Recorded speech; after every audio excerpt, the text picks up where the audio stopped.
Do you know diamond and lead दोनों ही carbon से मिलके ही बने होते हैं, लेकिन उनकी प्रॉपर्टीज में इतना ह्यूज डिफरेंस क्यों होता है? तो चलिए मैं आज आपको इसका रीजन बताती हूँ कि आखिर डायमंड और ग्रेफाइट या लेड जो है वो सेम कार्बन से बनकर ही उतना उनकी प्रॉपर्टीज अलग अलग क्यों हैं। तो देखिए इसका जो रीजन होता है वो होता है एलोट्रोप्स। यानी एलोट्रोप्स क्या होता है?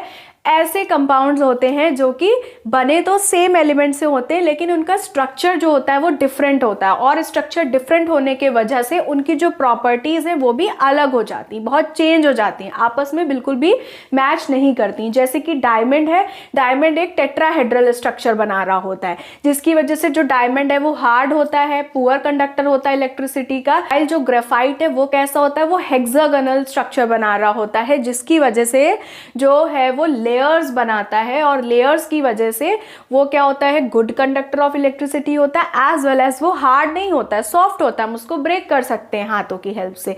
यानी कि सिर्फ एक स्ट्रक्चर चेंज होने की वजह से किसी भी एलिमेंट की प्रॉपर्टीज भी चेंज हो सकती है। यानी कि भले ही वो दोनों कार्बन से ही बने हैं, लेकिन उनके जो स्ट्रक्चर बनाया गया है, उसकी जो डिजाइनिंग करी गई है वो अलग तरीके से करी गई है, जिसकी वजह से डायमंड बिल्कुल अलग प्रॉपर्टीज शो करता है, वाइल जो ग्रेफाइट होता है या जो लेड होती है पेंसिल की वो एकदम अलग प्रॉपर्टी शो करती है।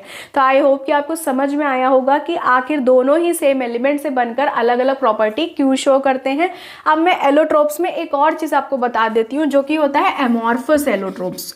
यानी कार्बन के कुछ एमॉर्फस एलोट्रोप्स भी होते हैं। एमॉर्फस इनको हम क्यों बोल रहे हैं? क्योंकि इनका देखिए कोई स्ट्रक्चर नहीं होता है, ये पाउडरी फॉर्म में होते हैं, लेकिन बने ये कार्बन से ही होते हैं, इसीलिए हम इनको भी कार्बन का एलोट्रोप्स ही कहते हैं। बट इनको कैसा एलोट्रोप बोलते हैं? एमॉर्फस एलोट्रोप्स बोलते हैं। फॉर एग्जाम्पल चारकोल हो गया, कोल हो गया, ये सब क्या होते हैं? एमॉर्फस एलोट्रोप्स होते हैं, बिकॉज इनका कोई स्ट्रक्चर नहीं होता, ये पाउडरी फॉर्म में पाए जाते हैं, दैट्स वाई इनको हम एमॉर्फस एलोट्रोप्स कहते हैं। तो आई होप कि आपको ये वीडियो अच्छा लगा होगा। अगर आपको ये वीडियो हेल्पफुल लगा है तो प्लीज़ इस वीडियो को लाइक करिएगा, और ऐसी ही और वीडियोज़ के लिए इस चैनल को सब्सक्राइब करिएगा। Thank you so much for watching.